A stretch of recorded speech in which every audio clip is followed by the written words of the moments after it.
This story is called Rainbow Brite and the Blue Lake.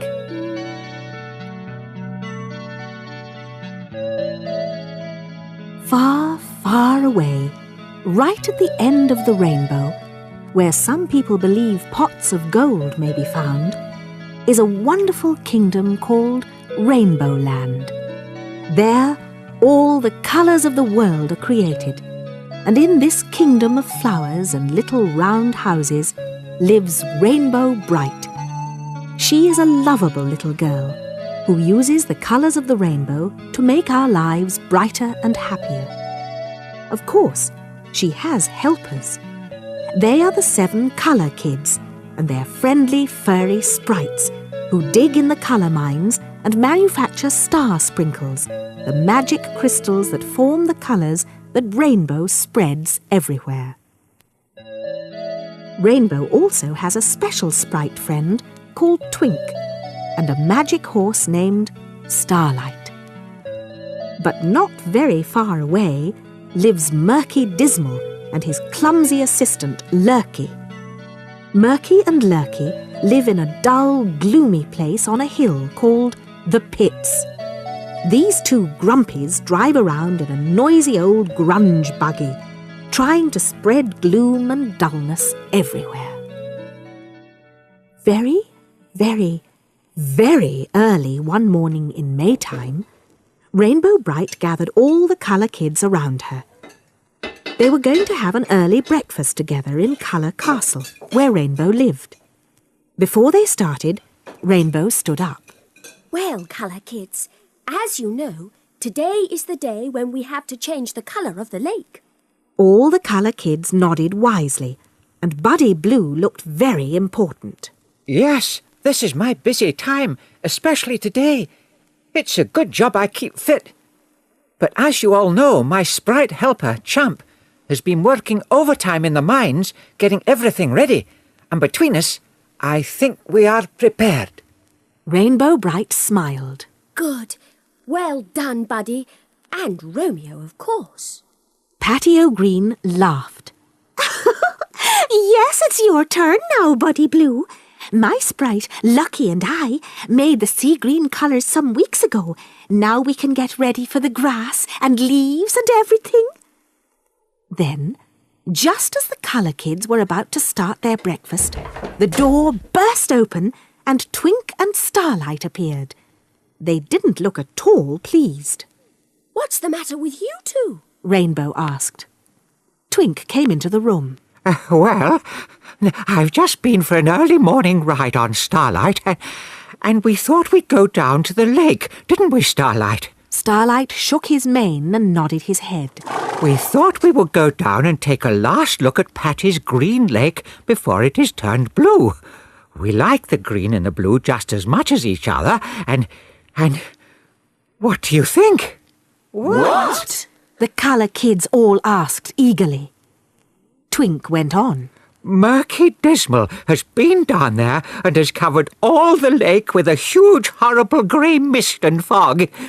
Everything is glum and dull, and Patty's lovely green is all gone. It's ever so sad looking. Isn't it, Starlight? Starlight nodded again and stamped a foot. Rainbow frowned. Oh, that Murky Dismal. He is a nuisance, always wanting everybody to be as miserable as he is. He's only happy when he's miserable. And Lurky is just as bad, someone said. Indigo agreed. Yes, he is. But sometimes I think it's only because he doesn't know any better.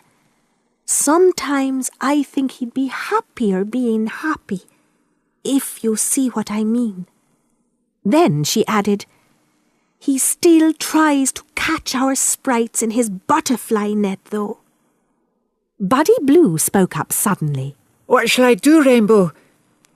It's no good you putting our blue star sprinkles over the lake if all that mist is there and no one can see the colour. He sounded very sad. And after poor Romeo has worked so hard too. And me. But Rainbow smiled. Carry on as normal, Buddy. exactly as if Murky had never been there. But Rainbow... Buddy started to say. Rainbow interrupted. No, Buddy, do as I ask. Then she turned to all the other colour kids. We will go to the lake now, straight away, together. And I want all of you to bring your colours with you. Very puzzled by this, they set off and followed Rainbow and Starlight and Twink to the lake.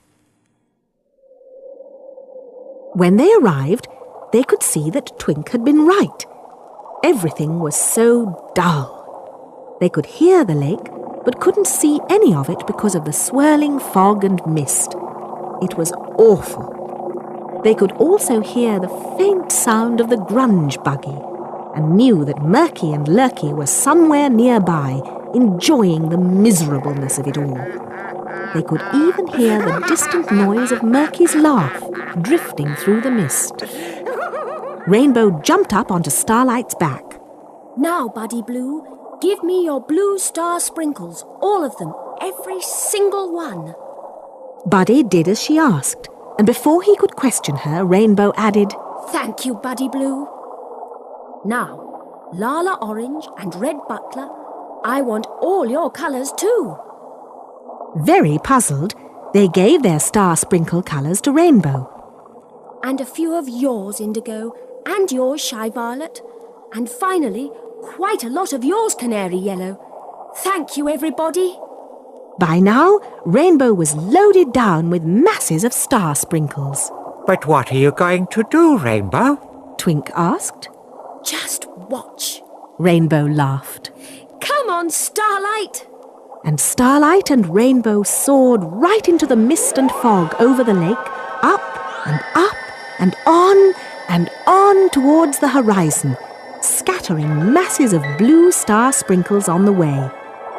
Then, at the horizon, she tossed all her red and orange star sprinkles at the sun, and the violet and indigo ones at the sky around.